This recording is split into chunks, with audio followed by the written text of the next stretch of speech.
Vous entendez des voix. Des voix. Des voix. Des voix. Des voix. N'ayez pas peur, c'est Radio Citron.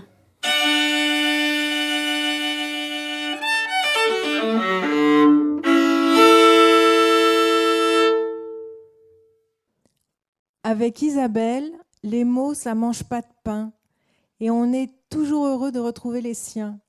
Mélomane, Isabelle dessine un pont entre la musique et la bande dessinée. Elle évoque aujourd'hui le piano oriental de Zeina Abirached, publié aux éditions Casterman. Afin de vous faire voyager en douceur sur un clavier bien tempéré, voici quelques notes de Golden Dreams du compositeur iranien Maroufi.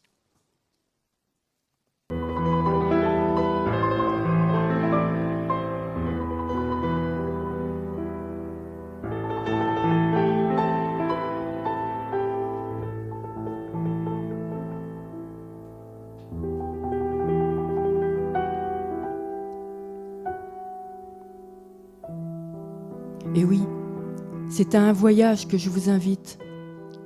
Voyage entre Orient et Occident, entre Beyrouth et Paris. Voyage entre deux cultures, entre deux langues, l'arabe et le français.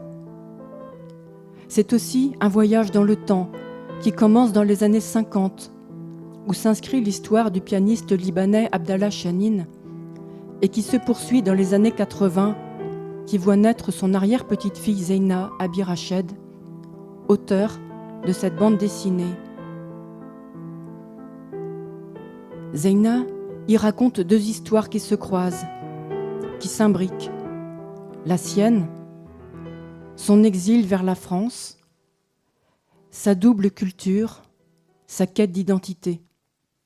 L'autre histoire est celle de son arrière-grand-père et de l'obstination avec laquelle il a cherché à transformer son piano afin de pouvoir jouer de la musique orientale, dont les notes sont séparées par un quart de ton, sur un piano occidental au clavier bien tempéré, dont les notes sont séparées par un ton ou un demi-ton. Pour entendre la différence entre ces tonalités, en voici une brève illustration sonore. Entre ça et ça, il y a un quart de ton, environ. Occident, Orient. Occident, Orient. Occident, Orient.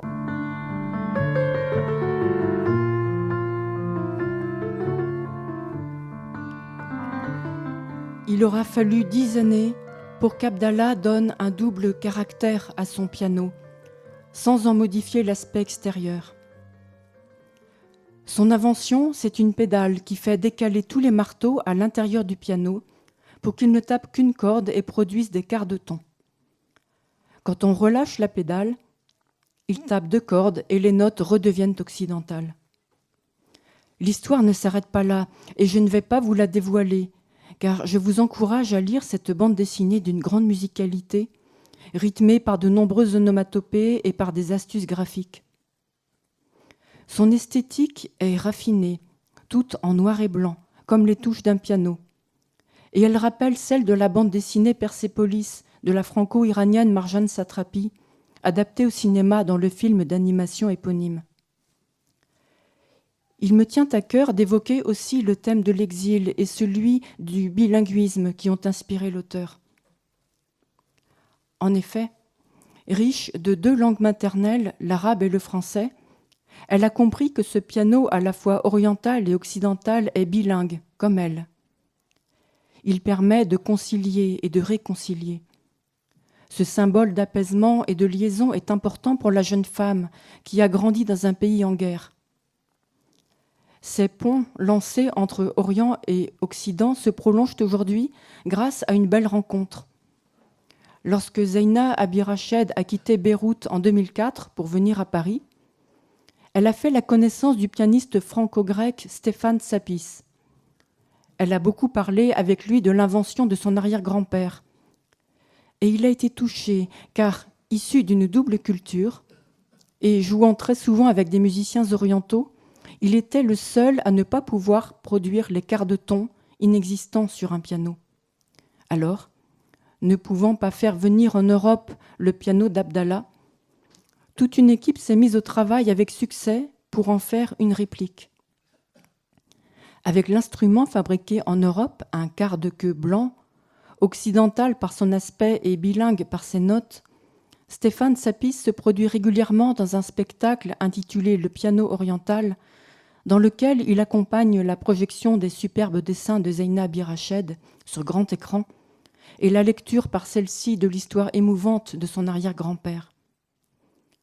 En guise de conclusion, sur quelques notes du disque d'Abdallah Chanin réalisé en 1965 et intitulé Oriental Bouquet, voici ce que Zeina Abirached écrit dans son livre graphique.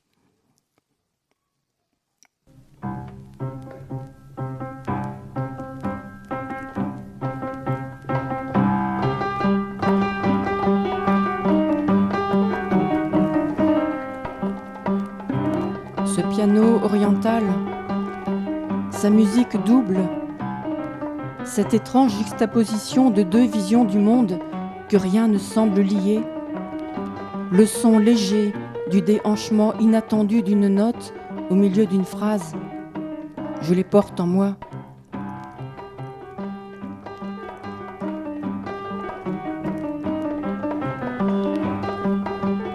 Être un piano oriental, c'est ouvrir une fenêtre à Paris et s'attendre à voir la mer.